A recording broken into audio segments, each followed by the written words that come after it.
찬송가 450 찬송하도록 하겠습니다. 찬송가 455장 주님의 마음을 본받는 자 함께 찬송하도록 하겠습니다.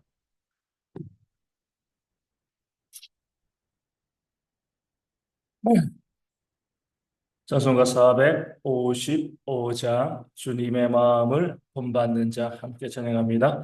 주님의 마음을 본받는 자 그 마음의 평강이 찾아옴은 험악한 세상을 이기림이 하늘로부터 임함이로다.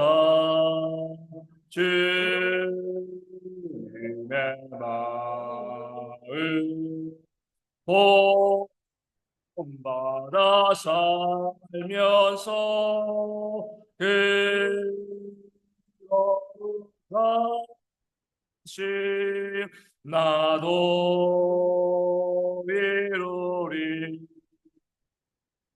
그 모습 내 눈에 안 보이며 그 음성 내 귀에 안 들려도 내 영혼 날마다 주를 만나 신령한 말씀 늘 배우도다. 주님의 마음 본받아 살면서 그 거룩하심 나도 이루리. 가는 길 거칠고 험하여도 내 맘에 불평이 없어짐은 십자가고 나를 이겨내신 주님의 마음 본받음이라. 주님의 마음 본받아 살면서 그 거룩하심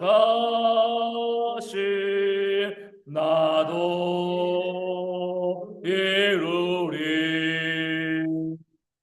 주 예수 세상에 다시 오실 그날의 무성도 변화하여 주님의 빛나는 그 영상을 다 함께 보며 주 찬양하리. 주님의 마음을 본받아 살면서 그 거룩하심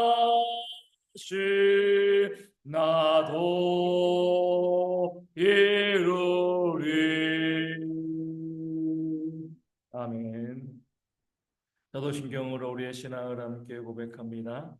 나는 전능하신 아버지 하나님 천지의 창조주를 믿습니다. 나는 그의 유일하신 아들 우리 주 예수 그리스도를 믿습니다. 그는 성령으로 잉태되어 동정녀 마리아에게서 나시고 본디오 빌라도에게 고난을 받아 십자가에 못 박혀 죽으시고 장사된 제4일 만에 죽은 자 가운데서 다시 살아나셨으며 하늘에 오르시어 전능하신 아버지 하나님 우편에 앉아 계시다가 거기로부터 살아있는 자와 죽은 자를 심판하러 오십니다. 나는 성령을 믿으며 거룩한 공교회와 성도의 교제와 죄를 용서받는 것과 몸의 부활과 영생을 믿습니다. 아멘. 누가복음 11장 27절에서 36절까지의 말씀입니다. 누가복음 11장 27절에서 36절까지의 말씀을 제가 읽어드리겠습니다. 이 말씀을 하실 때에 무리 중에서 한 여자가 음성을 높여 이르되 당신을 뵌 태와 당신을 먹인 저지 복이 있나이다 하니 예수께서 이르시되 오히려 하나님의 말씀을 듣고 지키는 자가 복이 있느니라 하시니라. 무리가 모였을 때에 예수께서 말씀하시되 이 세대는 악한 세대라 표적을 구하되 요나의 표적밖에는 보일 표적이 없나니 요나가 니느웨 사람들에게 표적이 됨과 같이 인자도 이 세대에 그러하리라. 심판 때에 남방 여왕이 일어나 이 세대 사람을 정죄하리니 이는 그가 솔로몬의 지혜로운 말을 들으려고 땅 끝에서 왔음이거니와 솔로몬보다 더 큰 이가 여기 있으며 심판 때에 니느웨 사람들이 일어나 이 세대 사람들을 정죄하리니 이는 그들이 요나의 전도를 듣고 회개하였음이거니와 요나보다 더 큰 이가 여기 있느니라. 누구든지 등불을 켜서 움속에나 말 아래에 두지 아니하고 등경 위에 두나니 이는 들어가는 자로 그 빛을 보게 하려 함이라. 내 몸의 등불은 눈이라. 내 눈이 성하면 온 몸이 밝을 것이요 만일 나쁘면 내 몸도 어두우리라. 그러므로 내 속에 있는 빛이 어둡지 아니한가 보라. 내 온몸이 밝아 조금도 어두운 데가 없으면 등불의 빛이 너를 비출 때와 같이 온전히 밝으리라 하시니라. 아멘. 주님께서 말씀을 증거하실 때에 그 말씀을 듣고 한 여인이 큰 소리로 이렇게 외쳤습니다. 당신을 뵌 태와 당신을 먹인 저지 복이 있나이다. 예수님께서 그렇게 위대한 하나님의 일꾼으로서 그 귀한 말씀을 증거하니까 그 예수님을 이 땅에 태어나게 한 그 마리아에게 복이 있다 이렇게 이야기하는 것입니다. 요즘도 그러잖아요. 자녀들이 잘 되면 사람들이 부모가 복 받았다 이렇게 이야기합니다. 그와 마찬가지로 이 여인도 예수님을 보니까 이런 예수님을 낳은 엄마는 얼마나 복된가 이렇게 이야기한 거죠. 그런데 예수님께서는 그 여인의 말을 듣고 이렇게 이야기합니다. 오히려 하나님의 말씀을 듣고 지키는 자가 복이 있다 이렇게 말씀하고 있는 거죠. 하나님께서는요 그 사람의 외적인 것을 보시기보다 그 마음의 중심을 보신다는 겁니다. 외적으로 누가 누구를 낳았는가, 이런 자녀를 낳았기 때문에 그 어머니가 얼마나 복된가, 이런 것을 보시는 것이 아니라 정말 복된 자는 누구인가? 하나님의 말씀을 듣고 그 말씀을 잘 듣고 그 말씀을 지키는 신앙이 있는 자가 정말 복된 자가 아니냐 이렇게 말씀하고 있는 거죠. 사람은요 어쩔 수 없이 외모를 봅니다. 보이는 것에 집중할 수밖에 없는 거죠. 하나님께서는요, 우리의 내면의 순종을, 내면의 믿음을 바라보시는 그런 하나님이시고, 그 우리의 믿음과 순종을 바라보시면서 믿음과 순종의 삶을 살아가는 자들에게 복을 부어주신다. 이 사실을 주님께서 말씀하고 알려주고 있는 겁니다. 그러면서 이 세대가 보이는 표적을 원하는, 요구하는 그런 세대가 아니냐. 사람들은 늘 보는 것을 요구하고 있지만 내가 보여줄 표적은 요나의 표적밖에 없다. 이렇게 말씀하신 거죠. 요나의 표적이 무엇이죠? 요나가 큰 물고기의 뱃속에 3일을 있었던 것처럼 예수님께서 십자가에서 대속의 죽음을 죽으시고요. 3일 동안 무덤에 있다가 부활하시는 그 사실을 주님께서 말씀하시는 겁니다. 사람들은 이 여인처럼 그 보이는 사람에게, 보이는 표적에게 집중하고 있지만 예수님께서는 그런 보이는 표적이 아니라 십자가와 부활이 정말 복음의 핵심이 아니겠느냐 이렇게 말씀하고 계신 거죠. 말씀을 듣고 지키는 것이 더 복되다 다시 한번 말씀하고 알려주신 겁니다. 그러면서 심판의 때에 남방 여왕이 그리고 니느웨 백성들이 이 세대의 사람들, 표적을 구하고 있는 이 세대의 사람들을 심판할 것이 아니냐, 정죄할 것이 아니냐 이렇게 말씀하고 있습니다.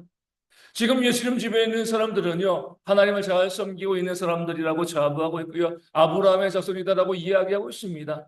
그렇기 때문에 우리는 마땅히 구원받는 백성들이 아니냐 이렇게 주장을 하고 있는데 예수님께서는 너희가 그렇게 외적인 조건을 가지고 아브라함의 혈통을 이어받았기 때문에 제사 드리고 있고 예배 드리고 있고 성전에서 또 서기관들과 바리새인과 또 사두개인들로 일하고 있기 때문에 너희가 구원받는 것이 아니라 그런 너희를 오히려 이방인인 니느웨 사람과 남방 여인이 심판할 것이다. 왜냐하면 그들은 하나님의 말씀을 사모하며 듣고 그 말씀에 순종하는, 말씀을 듣고 회개하는 그런 삶을 살아왔기 때문에 이런 자들이 구원받는 것이지, 외적인 모습을 가지고 내가 누군데, 유대인인데, 아브라함의 자손인데, 내가 제사장인데, 내가 서기관인데, 이런 외적인 조건들이 너희를 구원할 수 있는 것이 아니다. 주님께서 한 여인의 말씀에서부터 하나님께서 원하시는 믿음이 무엇인가를 보여주시고 증거하고 있는 그런 모습이 본문 가운데 나와 있는 겁니다.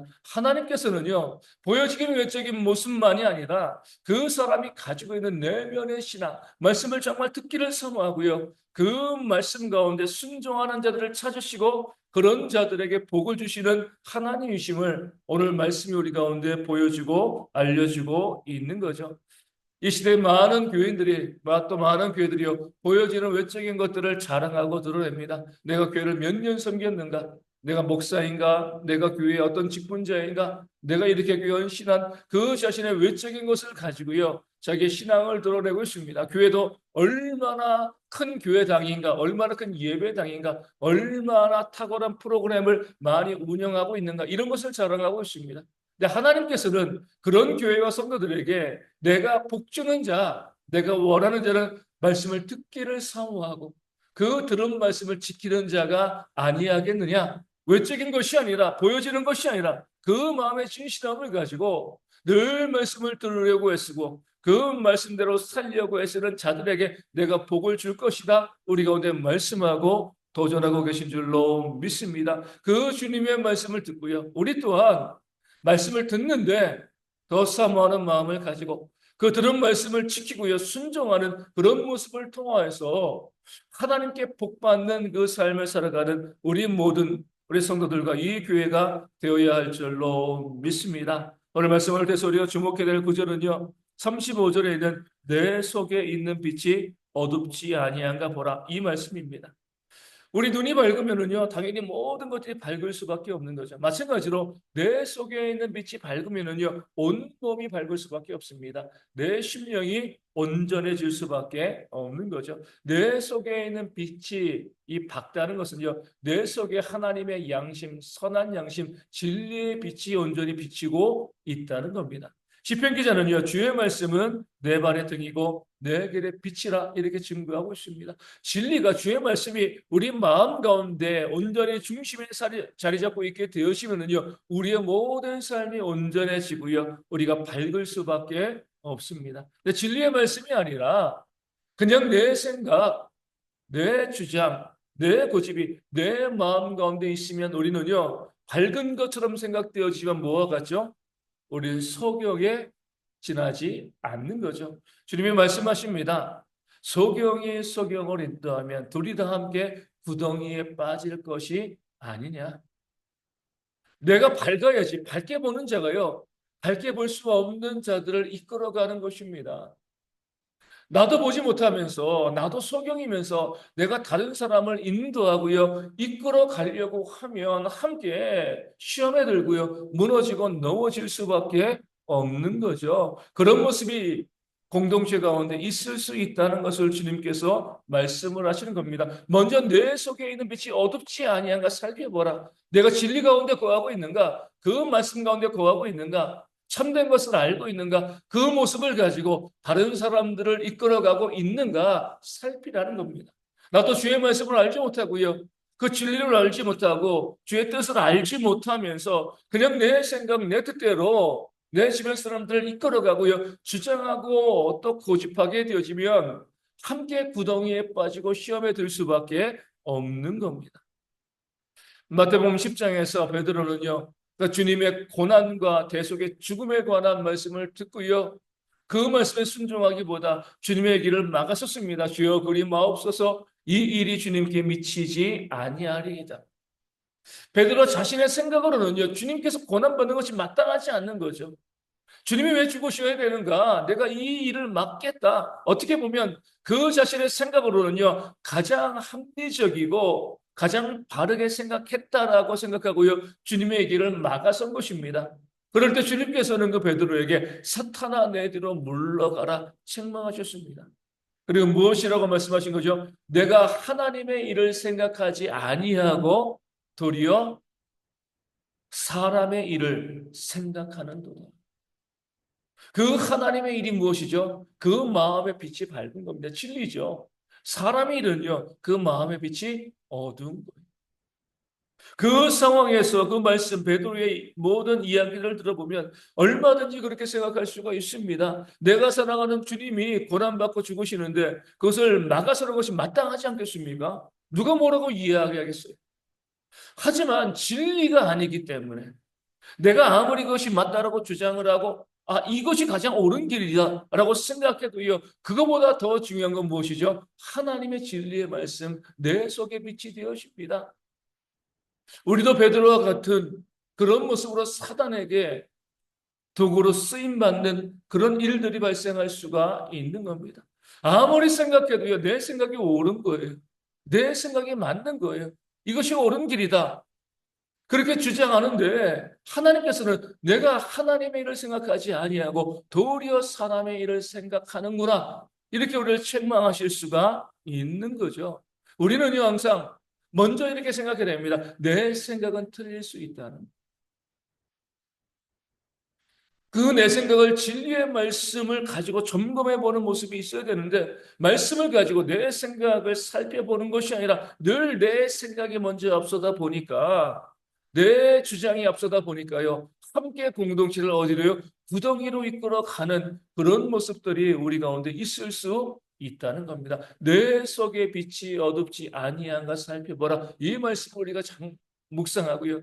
내가 정말 진리 가운데 거하고 있는가? 진리의 길을 걸어가고 있는가? 아니면은 그냥 내 생각, 내 주장, 내 고집만 가지고 살아가고 있는 것인가? 살펴보면서 진리의 길로 걸어가면서 어두운 자들을 밝은 것으로 이끌어가는 삶을 살아가는 우리에게 모든 성도 되어질 수 있도록 우리 함께 이 아침에 기도하기를 원합니다. 많은 공동체가요. 자기 생각, 자기 주장, 자기 고집을 내세우는 그런 교회의 교인들로 인하여서 어려움들을 당하고 있습니다. 내 생각을 주장하지 말라는 것이 아니죠. 말씀에 점검하여 보고요. 말씀에 비추어 보고 난 다음에 우리가 주장을 해도 늦지 않다는 겁니다.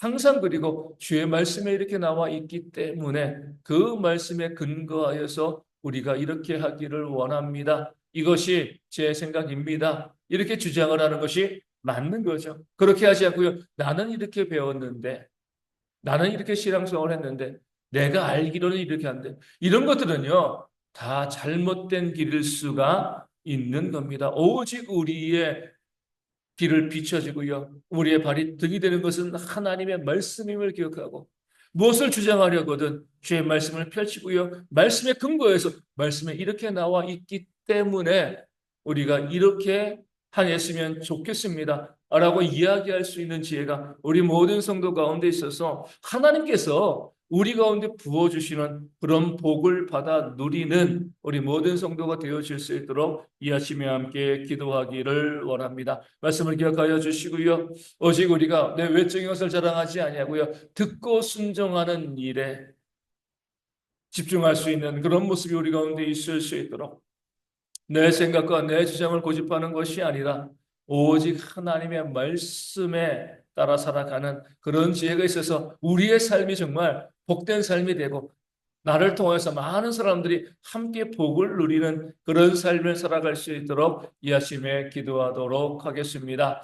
이제 날씨가 좀 따뜻해지면서 이제 환절기가 되어집니다. 환절기에 오히려 육신에 더 어려움을 겪는 분들이 많이 있고요. 또 호흡기 질환 걸리시는 분들도 많이 있습니다. 잘 이겨낼 수 있도록 기도해 주시고 육신의 질병으로 어려우시는 모든 분들 가운데도 회복의 역사가 있도록 위하여 기도하여 주시고요. 물질의 문제로 또 힘들어하시는 분들도 하나님 은혜 가운데 회복되어지고 채워지는 모습으로 더욱더 하나님을 선실할 수 있는 그런 삶을 살아갈 수 있도록 기도하여 주시고 이제 다음 주면은 이제 우리 학생들이 우리 이제 계약하게 되어집니다. 또 입학하게 되어집니다. 우리 자녀손들을 위하여서 그들이 어디에서 무엇을 하고 어린이집이건 유치원이건 초중고 대학 어떤 곳이건 그들이 가서 하나님의 은혜 가운데 온전히 또 미래를 준비하는 우리 자녀손들 되어질 수 있도록 위하여 기도하여 주시고요. 우리 교회 부흥을 위하여서도 우리 선교지 교회의 부흥과 또 작은 개척교회도 하나님의 은혜 가운데 자립하는 그런 은혜가 있을 수 있도록 이 아침에 함께 기도하도록 하겠습니다. 주기도문 하시겠습니다. 하늘에 계신 우리 아버지, 아버지의 이름을 거룩하게 하시며 아버지의 나라가 오게 하시며 아버지의 뜻이 하늘에서와 같이 땅에서도 이루어지게 하소서. 오늘 우리에게 일용할 양식을 주시고 우리가 우리에게 잘못한 사람을 용서하여 준 것 같이 우리 죄를 용서하여 주시고 우리를 시험에 빠지지 않게 하시고 악에서 구하소서. 나라와 권능과 영광이 영원히 아버지의 것입니다. 아멘. 기도하겠습니다.